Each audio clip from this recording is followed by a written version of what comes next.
আপনার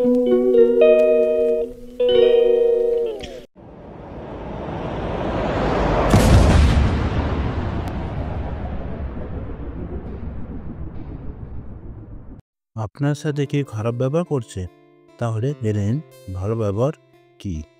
নমস্কার, আজকে শেয়ার করবো আপনার সাথে ভালো ব্যবহার কাকে বলে এবং কী হয় ভালো ব্যবহার, কীভাবে ভালো ব্যবহার করা হয়। সব রঙ যদিও সাদা কালোতে পরিণত করা যায় না, তবু মানুষ মাত্রই ভালো মন্দের মাপকাঠিতে জীবনকে পরিণত করতে চায়।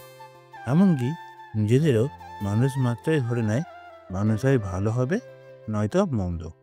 প্রায় সবারই ইচ্ছে থাকে অত্যন্ত নিজেকে ভালো মানুষের দামকাঠি দিতে।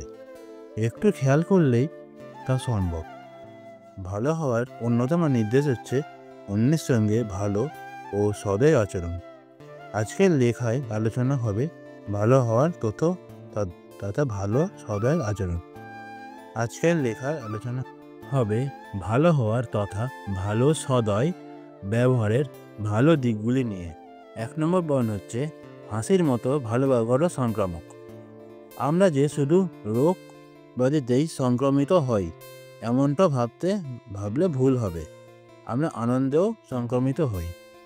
এমন হয় না যে এক বন্ধু যে কোনো বিষয়ে হাসছে আর তার হাসির কারণ না জেনেই বাকিরাও হাসতে ফেটে পড়ল।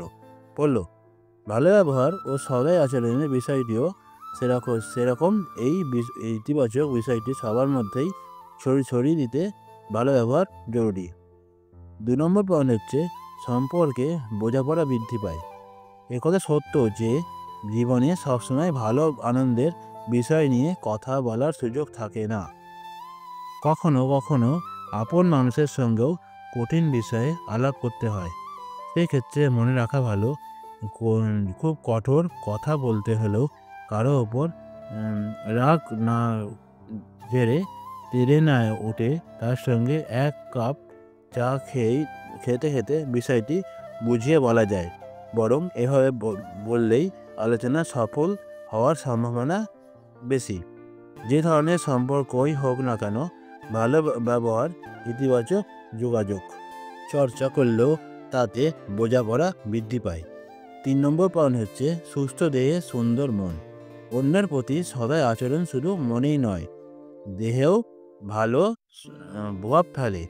সহমর্মিতা ও আন্তরিকভাবে মতো ইতিবাচক বৈশিষ্ট্যগুলোকে ব্যক্তি যখন আপন মনে করে নেন তখন তার মধ্যে আত্মবিশ্বাসও বৃদ্ধি পায়।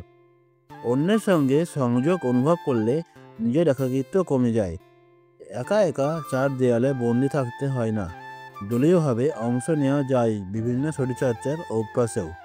মানবীয় সম্পর্কের পাশাপাশি সুস্থ থাকে শরীর সদয় মনোভাব মস্তিষ্কও ইতিবাচক পরিবর্তন ঘটাতে সক্ষম।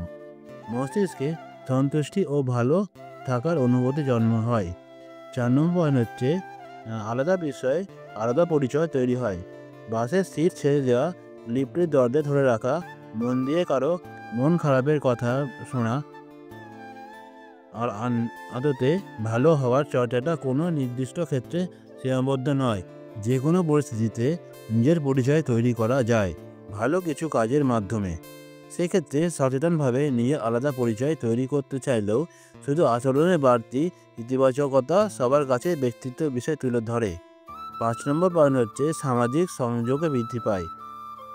ধরা যাক 2 জন অপরিচিত ব্যক্তি আমাদের সামনে আছেন। এর মধ্যে একজন যদি খিটখিটে মেজাজে হয় আর অপরজন নির্দিষ্ট স্বভাবের, আর তাহলে আমরা কথা বলার জন্য কাকে বেছে নেব?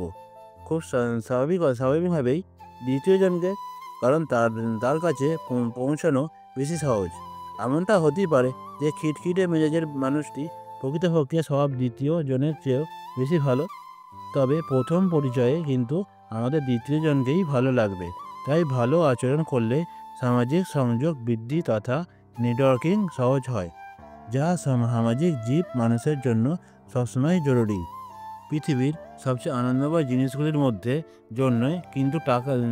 কিছু টাকা লাগে না, বিনামূল্যেও পাওয়া যায়। যেমন জ্যোৎস্না, বর্ষার দিনে বৃষ্টি, মানুষের ভালোবাসা। হাসির ছলে করে আমরাও বন্ধুদের বলে থাকি, ভালো হয়ে যা, ভালো হতে পয়সা লাগে না। কথাটা কিন্তু ভুল নয়। সত্যি তো, ভালো হতে গেলে বা ভালো ব্যবহার করতে গেলে পকেটের পয়সা খরচ করতে হয় না। শুধু একটু সংবেদনশীল হওয়াই যথেষ্ট। অন্যের ও নিজের দিন ভালো করতে, মন ভালো রাখতে ও সর্বোপরি জীবনকে ইতিবাচক গড়ে তুলতে ভালো হওয়াই ভালো দিক। এই ছোট্ট ভিডিওটি আপনাদের কেমন লাগলো? তো ভালো লাগলে কমেন্ট বক্সে আপনাদের মতামত জানাবেন।